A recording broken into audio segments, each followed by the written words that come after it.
ಬಹುಶಃ ಈ ಭೂಮಿಯಲ್ಲಿ ಮನುಷ್ಯರು ದೇವರ ಜೊತೆ ಮಾತಾಡುತ್ತಿದ್ದ ಕಾಲ ಅದು.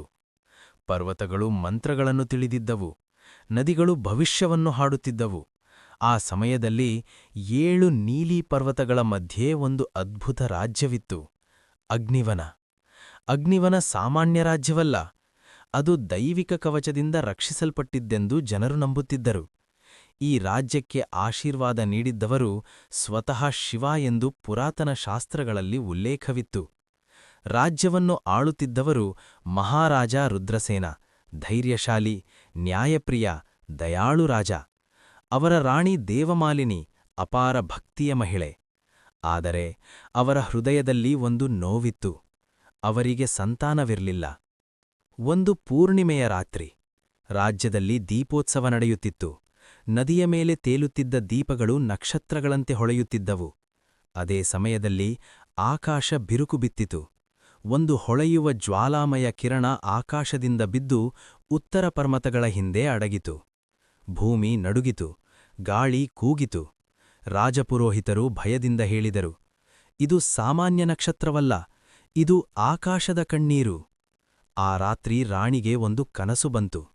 ಒಂದು ದಿವ್ಯ ಬಾಲಕನು ಜ್ವಾಲೆಯ ಮಧ್ಯೆ ನಿಂತಿದ್ದನು. ಒಂದು ದಿವ್ಯ ಸ್ವರ ಕೇಳಿಸಿತು, ಅಗ್ನಿಯ ಮಗನು ಜನ್ಮ ತಾಳುವನು, ಆದರೆ ಅವನ ಜೊತೆಗೆ ನೆರಳು ಕೂಡ ಎದ್ದೇಳುತ್ತದೆ. ಕಾಲಕ್ರಮೇಣ ರಾಣಿಗೆ ಒಬ್ಬ ಪುತ್ರ ಜನಿಸಿದರು. ಅವನಿಗೆ ಹೆಸರಿಟ್ಟರು ವೀರೇಂದ್ರ.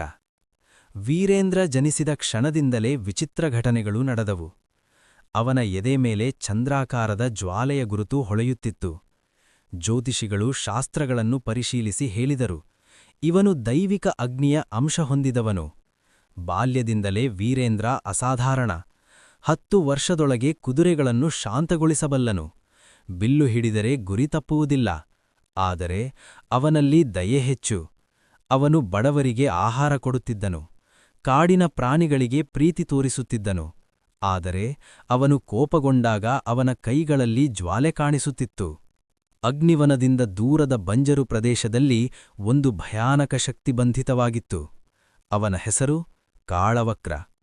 ಒಮ್ಮೆ ಅವನು ದಿವ್ಯ ರಕ್ಷಕ ಆತ್ಮವಾಗಿದ್ದ. ಆದರೆ ಆಕಾಶದ ಶಕ್ತಿಯನ್ನು ಸ್ವಾಧೀನಪಡಿಸಿಕೊಳ್ಳಲು ಯತ್ನಿಸಿದ ಕಾರಣ ದೇವತೆಗಳು ಅವನನ್ನು ಬಂಧಿಸಿದರು. ಆಕಾಶದ ಕಣ್ಣೀರು ಬಿದ್ದ ಕ್ಷಣ ಅವನ ಬಂಧನ ದುರ್ಬಲವಾಯಿತು. ಕಾಳವಕ್ರ ಕಿರುಚಿದ, ಆ ಬಾಲಕನಲ್ಲಿದೆ ನನ್ನ ಶಕ್ತಿ, ಅವನ ಮೂಲಕ ನಾನು ಮುಕ್ತನಾಗುವೆ. ವೀರೇಂದ್ರ 16 ವರ್ಷ ತುಂಬಿದಾಗ ಸಂಪ್ರದಾಯದಂತೆ ಒಬ್ಬ ರಾತ್ರಿ ಒಬ್ಬನೇ ಕಾಡಿಗೆ ಹೋಗಬೇಕಿತ್ತು. ಅವನಿಗೆ ಒಂದು ಬಿಲ್ಲು ಮತ್ತು ಚಿಕ್ಕ ಕತ್ತಿ ಮಾತ್ರ. ಅರ್ಧರಾತ್ರಿ ಒಂದು ಮಹಾಸರ್ಪ ಅವನ ಮುಂದೆ ಉದಯಿಸಿತು. ಅಗ್ನಿಗುರುತು ಹೊಂದಿದ ಬಾಲಕನೇ, ಇಲ್ಲಿ ಏಕೆ ಬಂದೆ ಎಂದು ಸರ್ಪ ಕೇಳಿತು. ನನ್ನ ರಾಜ್ಯವನ್ನು ರಕ್ಷಿಸಲು, ವೀರೇಂದ್ರ ಉತ್ತರಿಸಿದ. ಭೀಕರ ಯುದ್ಧ ಶುರುವಾಯಿತು. ಬಾಣಗಳು ಪ್ರಯೋಜನಕ್ಕೆ ಬರಲಿಲ್ಲ, ಕತ್ತಿ ಫಲಕಾರಿಯಾಗಲಿಲ್ಲ. ನಿರಾಶನಾಗಿ ವೀರೇಂದ್ರ ಕಣ್ಣು ಮುಚ್ಚಿ ಪ್ರಾರ್ಥಿಸಿದ. ಅವನ ಎದೆ ಗುರುತು ಜ್ವಲಿಸಿತು. ಅವನ ಕತ್ತಿಯ ಮೇಲೆ ದಿವ್ಯ ಅಗ್ನಿ ಆವರಿಸಿತು. ಸರ್ಪವನ್ನು ಸ್ಪರ್ಶಿಸಿದಾಗ ಅದು ಕೊಲ್ಲಲಿಲ್ಲ, ಶುದ್ಧಗೊಳಿಸಿತು. ಸರ್ಪ ದಿವ್ಯ ಆತ್ಮವಾಗಿ ರೂಪಾಂತರವಾಯಿತು. ನೀನು ಅಗ್ನಿಯನ್ನು ಜಯಿಸಿದ್ದೀಯಿ, ಅದು ಹೇಳಿತು. ಅದರಿಂದ ಒಂದು ದಿವ್ಯ ಆಯುಧ ಹೊರಬಂತು, ಅಗ್ನಿ ತ್ರಿಶೂಲ. ಇದಾಗಲೇ ಕಾಳವಕ್ರ ತನ್ನ ನೆರಳು ಸೈನ್ಯವನ್ನು ಕರೆದದ್ದಿದ್ದ. ಆಕಾಶ ಕತ್ತಲಾಯಿತು, ಬೆಳೆಗಳು ಒಣಗಿದವು, ರಾಜ್ಯ ಯುದ್ಧಭೂಮಿಯಾಯಿತು. ವೀರೇಂದ್ರ ಅಗ್ನಿ ತ್ರಿಶೂಲ ಹಿಡಿದು ಹೋರಾಡಿದ. ಪ್ರತಿ ಹೊಡೆತದಲ್ಲೂ ನೆರಳು ದೇಹಗಳು ಕರಗಿಹೋದವು. ಆದರೆ ಅವನ ಶಕ್ತಿ ಕುಗ್ಗುತ್ತಿತ್ತು. ಕಾಳವಕ್ರ ನಕ್ಕ, ನಿನ್ನಲ್ಲಿರುವ ಅಗ್ನಿ ನನ್ನದೇ, ನೀನು ಬಲವಾಗ್ತಿದ್ದಂತೆ ನಾನೂ ಬಲವಾಗುತ್ತೇನೆ. ಸತ್ಯ ತಿಳಿಯಲು ವೀರೇಂದ್ರ 7 ಗಾಳಿಗಳ ಶಿಖರಕ್ಕೆ ಹೋದ. ಧ್ಯಾನದಲ್ಲಿ ಅವನಿಗೆ ದರ್ಶನವಾಯಿತು, ಶಿವ.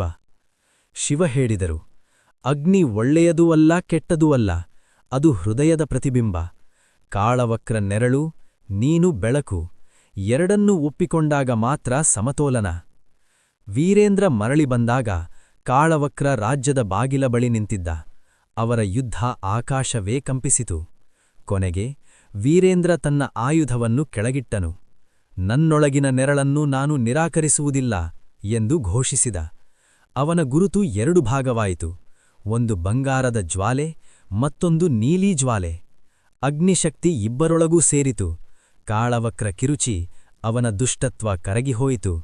ಅವನು ಮತ್ತೆ ದಿವ್ಯ ರಕ್ಷಕನಾದ. ಆಕಾಶ ಸ್ವಚ್ಛವಾಯಿತು, ಮಳೆ ಸುರಿಯಿತು.